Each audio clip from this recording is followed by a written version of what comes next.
Yo, hey, what's up, guys? It's September 27th, 2014, and I decided to make a video just to talk about a few things, a few subjects. Number one, muscles, of course. Number two, the new vintage action figure that just arrived. Number three, some old comic books that I don't think I've ever showed you guys. And number four, the last thing, pretty much just talking about the conventions, upcoming things that are happening here in Phoenix and Arizona that maybe some of you are passing by or have family here that can kind of give a reason or at least an excuse of why to visit your old great aunt Maribel. Oh yeah, I want to go visit her and actually come to a convention instead. So I want to give these dates out to you guys just so you guys can be prepared. Anyways, jumping onto the muscles, guys. A lot of you already know that I've been collecting these muscle figures, more specifically the flesh tone colors. There are a lot of colors out there. I'm pretty sure a lot of you already know. There's blue, purple, red, orange. I'm not really going to be collecting those at all. Not saying that they're bad. I just have more memories, more kind of just attachment towards the flesh color ones. And I just want to stick to that one just because number one's affordable, and number two, it's easier to organize and collect. Now, even though I said it's easy, check this out. There's 236 flesh color muscles, okay? I plan on getting them all. Right now, I currently have about 97 muscles, and I'm having a hard time trying to find more than this. Especially here, locally, Arizona, I'm going to start dipping into eBay, only because apparently the ones that I have now are the more common ones.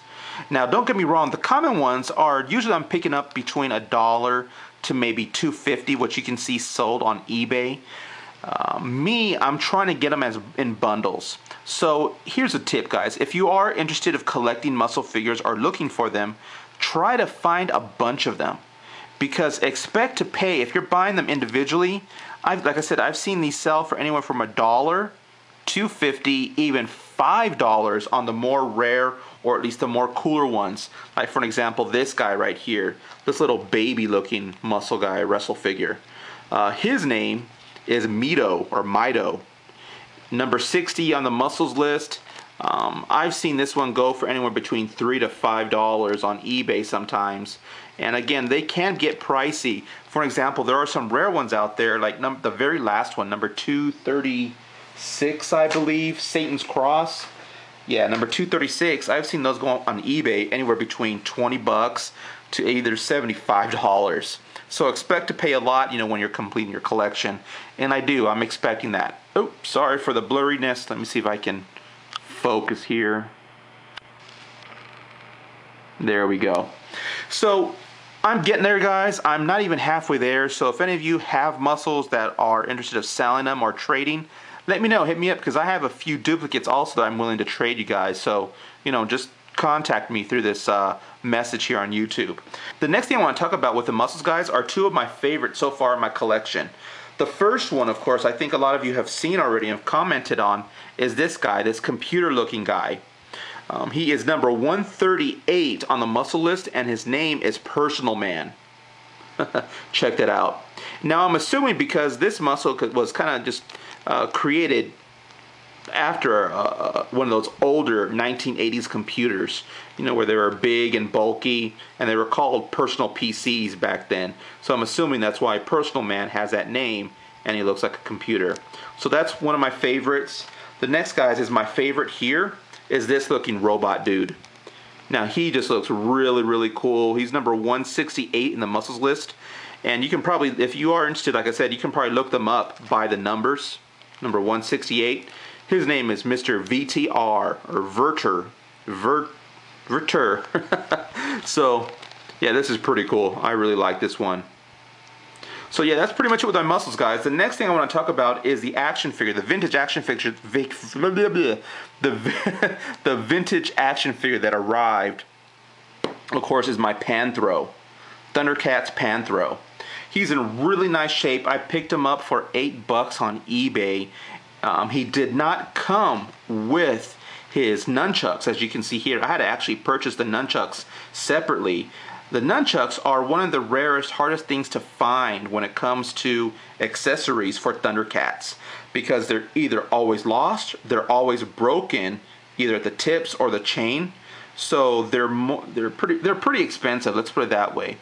The figure alone, if you get a nice figure, you can alone without nunchucks plan on paying between $5, maybe all the way up to maybe 15. The nunchucks, of course, if they're the original ones, I paid $25 for the nunchucks, and they were pretty much the most affordable ones on eBay, so I had to snatch them up. Now, there are a lot of reproductions. If you already have a Panthro, your nunchucks are broken, check eBay. They have reproduction nunchucks where it's pretty much the same type plastic, the blue and the red, but the chain, let's see if I can focus on the chain here. The chain, the original one, is all plastic. It's a black plastic. The reproduction is a silver type metal chain.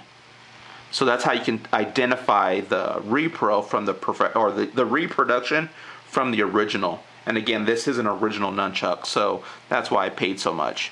So the figure alone, if you sold or bought this complete with the original nunchucks, Panthro, plan on spending between 30 to 50 bucks. Me, altogether, I spent about $33, so I'm in the green. I'm still in the safe zone, so if I ever want to sell it, that's how much I would sell it for. And yeah, his arms do work, guys. Let's see if I can do this here in the light. So his arms do work, which is pretty cool. And yeah, that's pretty much it. Now, as for my Thundercat collection, I'll probably end up looking for a Bengali. If any of you guys have that or are interested in selling that, I'll probably look for a Bengali, and that's pretty much it. Maybe later on I'll probably get some more bad guys and maybe a few vehicles, but not anytime soon, because I'm trying to focus on filling up my action figure case. As a lot of you already know in my last video, it's almost full, so hopefully I can fill that up and then eventually get another case before Christmas. But that's pretty much it, guys. And again, here's Panthro. Here's a closer look at him. As you can tell, he's in really, really nice shape. Give him a good kiss. So it's pretty cool. I like this guy. He was one of my favorites in Thundercats. So yep, there's that one. And then also, guys, the comic books. I don't know if I've ever shown these off in video. They're actually more than comic books. They're magazines. They're old vintage Vampirella magazines, number 5, number 52, and number 16. Now again, I'm not too quite sure I've seen these because I'm trying my best to get these flattened. I have them pretty much sitting on between cardboard and on top of really heavy boxes because the spines are in really bad shape, as if they have the spine roll, the famous spine roll. So I'm trying to flatten those out. And as you can tell, these Vampirellas are really, really hot, guys. The covers are really, really nice. I love the artwork on them. So I'm not going to really open these up because, like I said, I'm trying to get the spine to not be a curl, or at least a spine curl. So I'm not going to open them up or flip through just as of yet. I just took them out just so I can show you guys. I picked these up for a really good price at that collector's market that I always go to. Give you a better view. Wow. I need a new camera. There's number 5. Here's number 16. A real famous cover. Kind of a horror cover. There's Dracula with Vampirella. Number 16. And then number 52. I have a small stack of Vampirella comics that I'm collecting. Only because I really like the character, I really like the storyline, especially the old stuff from the 70s, which is really, really cool. So yeah, pick those up. And again, being the fact that it's almost Halloween, expect me to do another video here, pretty much kind of a horror video showing off a few of my old vintage horror comic books. And a lot of my probably newer subscribers probably don't know I'm a huge horror comic book buff, meaning golden age, way back in the 40s and 50s. I have a nice collection going on that a lot of you haven't seen before. I've showed a few here and there on my videos, but some of my new subscribers, if you're into old scary comic books before being regulated by the Comic Code Authority, the old vintage stuff, stay tuned because I'll be doing a lot of videos on those. But this kind of gives you a sneak preview of what to expect. But again, it's not going to be Vampirella, of course. It's going to be the old stuff like Tales from the Crypt, stuff like that. So yeah, Next, guys, I do want to talk about pretty much the upcoming events here in Arizona and Phoenix. Now, a lot of you already know that it's been raining cats and dogs here in Phoenix, in Arizona. It's just been crazy, guys. We're hitting record amounts. Now, a lot of you that are like in the rainy states like Seattle, that probably are thinking, man, that's nothing. You know what? You're probably right. But being the fact, remember, this is a desert state. We're used to just dry heat, and being the fact that it's summertime still, almost fall, oh man, it's just been raining non-stop, and it's just to a point where we're getting floods. Our freeways are flooded. Flash flood warnings are coming up on our phones pretty much every time it rains, and when it rains, it hits hard. So there's been a lot of things closed, a lot of construction, flash floods, dirt, mudslides. It's just crazy. So bear with me, guys. If I don't do videos, or if you're expecting stuff, if I ship stuff out, it's just really hard to get to post office, and sometimes the post offices are closed, or they just delay mail because they just can't get out. So that's one thing I want to talk about. And then with the conventions coming up, guys, check this out. On Black Friday in November, right after Thanksgiving, we're holding a toy convention called Arizona Icon.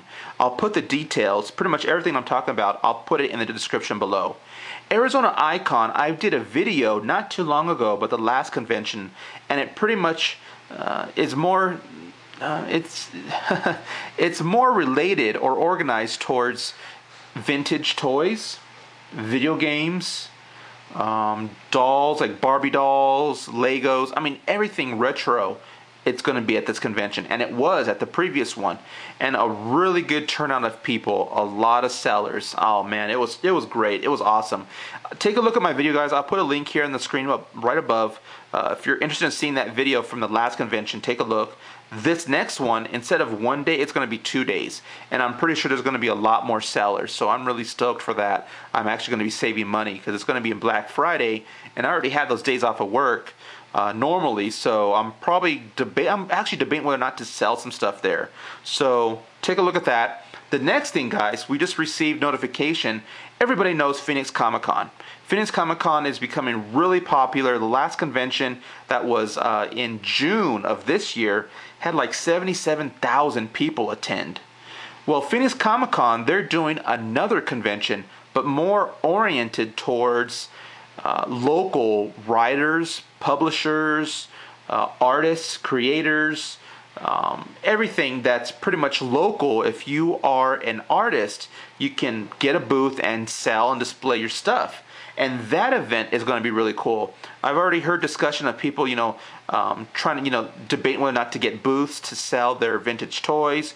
We're not too quite sure how it's going to work because it was just mentioned yesterday. So that, I'll put a link also in the bottom. December 12th to the 14th, and it's going to be held at the Phoenix, I don't want to say the convention center, the Phoenix, it's where the Phoenix Cardinals play. If a lot of you are out of state, I'm like, Phoenix Cardinals, yeah, I know, football, I know. But it's going to be at the stadium where the Super Bowl is going to be held at. So if you want to if you are in town before the Super Bowl happens in February, this will give you a good idea, stop by and take a look, what the stadium is, what it looks like, because pretty much everything's going to be set up there at the stadium. So I'll put a link also in the bottom below, and then that's December. So now we're going into February. There's going to be our first comic book convention, which is amazing, Arizona Comic Con. So there's a ton of things coming up in the next 6 or 5 months from here. So if you are traveling through Arizona, through Phoenix, through Glendale, or if you have family here and you want a reason or at least some idea on having to come out and visit them, these are 3 really good reasons to come out during the holidays just to check out these conventions. Again, guys, that's pretty much it. Take a look at the information in the description below. If you have any questions, comments, concerns, hit me up, let me know. Thanks for sticking through. I know I chat too much. I try to do my best to keep it simple. Thanks, guys, for watching, and peace.